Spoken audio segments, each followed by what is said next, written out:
Bonjour, je suis Vanessa, fondatrice de La Vaporeuse. Dans cette vidéo, nous allons vous donner les clés d'un entretien optimisé de votre vaporisateur personnel.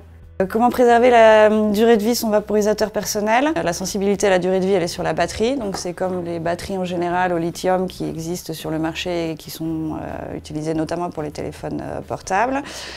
Privilégier les petites charges aux très longues charges, ne pas laisser la batterie se décharger complètement, ne pas la garder longtemps complètement déchargée. Et puis du côté cléromiseur, surtout ne pas utiliser un cléromiseur qui a une résistance neuve avant que la résistance n'ait été imbibée pendant au moins 5 à 10 minutes.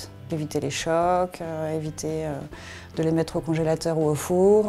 Les batteries de vaporisateurs personnels ne sont pas waterproof.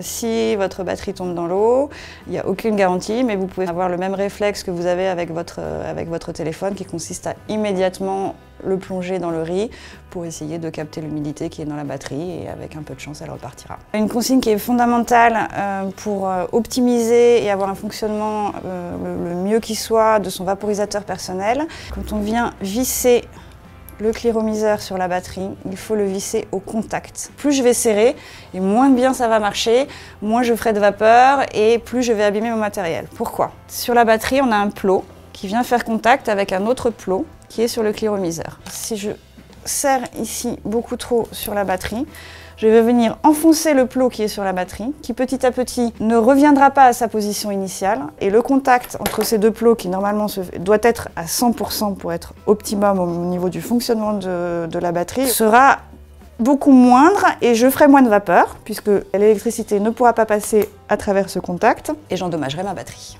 Et ça, c'est quel que soit le modèle de vaporisateur personnel qui fonctionne en 2 pièces. Si le contact n'est plus là à 100%, je vais pouvoir avoir des fuites de liquide qui vont passer entre les deux plots. L'entretien de la batterie, ça consiste au moins une fois par jour à passer un petit chiffon comme ça pour bien nettoyer le pas de vis et éviter que le produit qui est condensé ne vienne oxyder le pas de vis.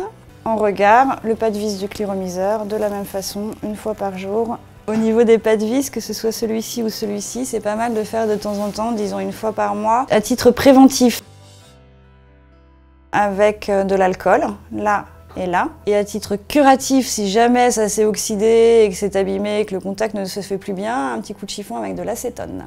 Pour la partie haute, je désenclenche le drip tip et j'ai toujours un petit peu de condensation ici de liquide qui s'est mise. Donc une fois par jour aussi, je passe un petit bout de chiffon propre sur la partie où je viens cliquer mon drip tip. Après, de façon plus générale, toutes les pièces peuvent être et doivent être nettoyées de temps en temps avec de l'eau tiède, puis bien essuyées et bien séchées. Il y a une pièce qui ne doit absolument pas, par contre, être passée à l'eau, c'est la résistance. Merci d'avoir suivi cette vidéo. Pour des conseils personnalisés, venez nous retrouver dans une des 4 boutiques La Vaporeuse. Vous trouverez leurs adresses sur le site lavaporeuse.com. Et pour beaucoup d'autres vidéos, abonnez-vous à la chaîne Minute Forme. À bientôt!